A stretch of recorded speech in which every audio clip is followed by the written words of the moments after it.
INJU depende del Ministerio y nos parece muy importante reconocer e incentivar una cantidad de acciones que tienen que ver con temas que son sumamente importantes y que hay una continuidad en las ediciones de los premios INJU, comenzó en el año 2020, se hizo en el año 2021 y ahora es el lanzamiento de una nueva edición.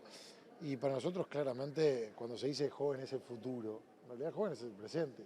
Si no parecería que lo que se está haciendo ahora es parte de una previa de lo que tiene que venir con importancia. Y en realidad lo que se hace ahora es de suma importancia.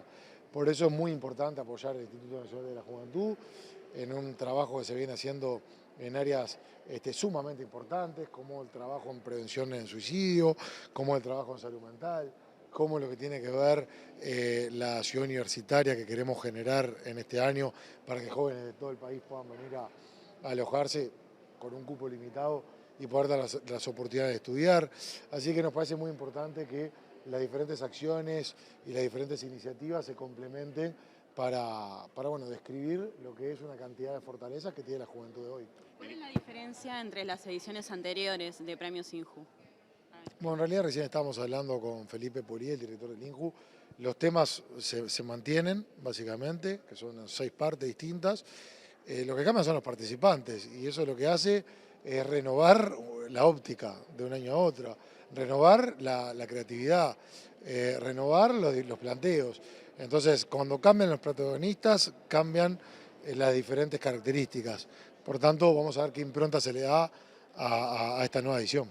Ministro, le cambio un poquito de tema. ¿Cuáles son un poco las principales características de este proyecto que ustedes han presentado al Parlamento tendiente a, bueno, visibilizar lo que es la internación involuntaria? Bueno, en el año 2011, una ley del momento lo que establecía es que la asistencia obligatoria por parte del Estado, cuando personas en situación de intemperie puedan tener riesgo de muerte o puedan tener un riesgo severo en la salud. Esa ley estuvo una cantidad de años sin aplicarse, hasta que el año pasado nosotros la reglamentamos, establecimos un protocolo y la empezamos a cumplir. Eso nos permitió nada más ni nada menos que salvar vidas. El razonamiento que hicimos fue que si con riesgo de muerte o con riesgo de salud severo, si esto se acredita por parte de un médico tratante, más allá de la voluntad de la persona, se puede asistir de la forma correspondiente porque el Estado está obligado, sería lógico que si una persona también en situación de intemperie, con problemas de consumo de sustancias psicoactivas o con problemas de salud mental, y esa situación puede generar un riesgo para sí o para terceros, aplique la misma filosofía que esta ley del año 2011. Entonces lo que hicimos fue proyectar un proyecto de ley, valga la redundancia, que lo que hace es ampliar esta ley del año 2011 para que el Estado también esté obligado a actuar en aquellos casos que una persona en situación de intemperie, producto del consumo de sustancias psicoactivas o producto de problemas de salud mental, pueda tener un riesgo para sí o para terceros. Esto es una herramienta más. A veces dice, bueno, pero el tema de fondo, obviamente que el tema de fondo es muy complejo y amerita diversificar una cantidad de herramientas. Pero eso no quita que si los equipos en algún momento de lo que es el despliegue territorial, en lo que tiene que ver con personas en situación de intemperie, se encuentran con un caso de estas características, no puedan llegar a actuar. Y a veces la pregunta es qué diferencia hay con la ley de salud mental. Y en realidad esta es una modificación específica para personas en situación de intemperie en una situación de extrema vulnerabilidad y que después se enganchan con la ley de salud mental. Lo que pasa es que la ley de salud mental requiere una intervención judicial que para una persona en situación de intemperie, con el frío, y si está con problemas, por ejemplo, de consumo de sustancias psicoactivas, pudiendo generar un riesgo para sí o para terceros, lógicamente que la tramitación judicial lleva un tiempo que en este proyecto se intenta dar celeridad por las circunstancias y la gravedad que puede revestir las circunstancias.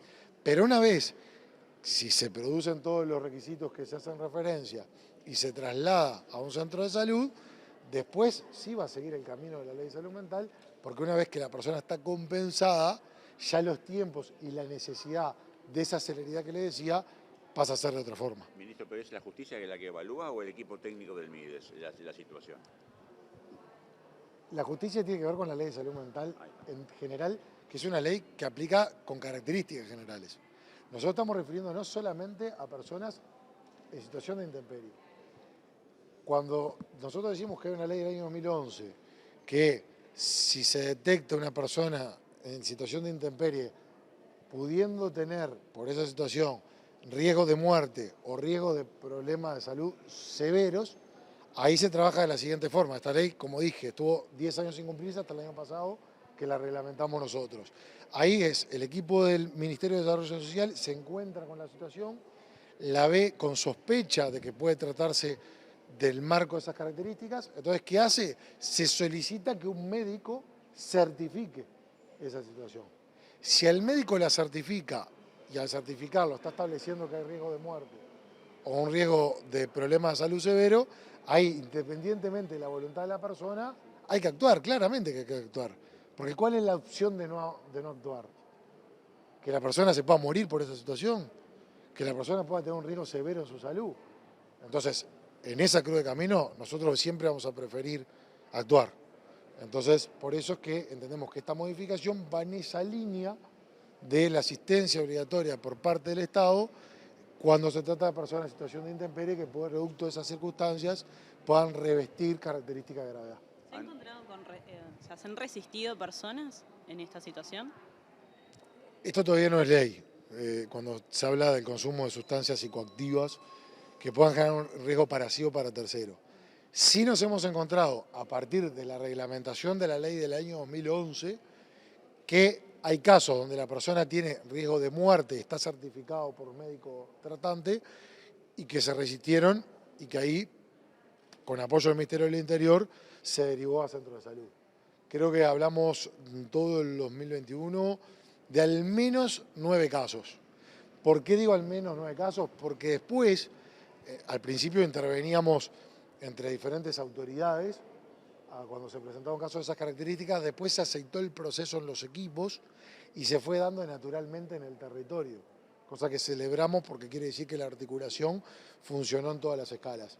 Ahora, como decía, todo en su medida justa. Esto se trataría de una herramienta más, no es la herramienta que trata el tema de fondo. El tema de fondo, y lo tenemos que hacer referencia una vez más, consiste en una cantidad de herramientas diversificadas que traten la prevención o el tratamiento en materia de adicciones, que traten la salud mental, que haya un trabajo muy importante en lo que tiene que ver con personas que recuperan la libertad.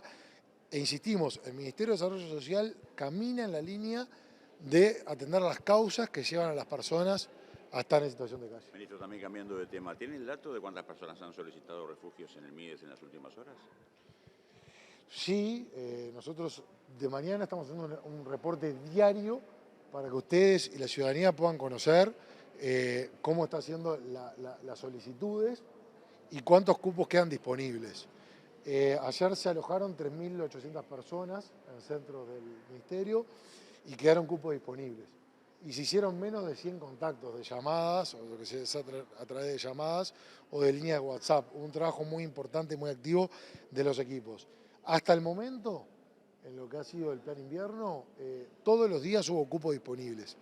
Y eso obedece a lo que es nuestra estrategia. Nosotros tenemos una estrategia corto, mediano y largo plazo. Corto plazo, dar resguardo. Mediano y largo plazo, atender las causas. Para hablar de estos temas con contundencia y con responsabilidad, hay que hablar de mediano y largo plazo porque hay que atender las causas. Y las causas, reitero, tienen que ver con tratamiento de adicciones, con tratamiento de salud mental y con un trabajo muy importante en personas que recuperan la libertad. En estos datos que usted menciona, ¿se incluyen los recientemente creados paradores nocturnos? Sí, ahí en este caso estamos incluyendo los paradores nocturnos, que lo hemos dicho en varias oportunidades, va en la línea de diversificar herramientas, porque es una modalidad más flexible que muchas personas que se niegan a ir a los centros tradicionales sí van a los paradores. El año pasado el 46% de las personas que pasaron por paradores nocturnos nunca habían ido a un centro del Ministerio. Entonces quiere decir que es una forma de atraer a estas personas a ir a los paradores nocturnos y ahí desde nuestros equipos se toman contacto.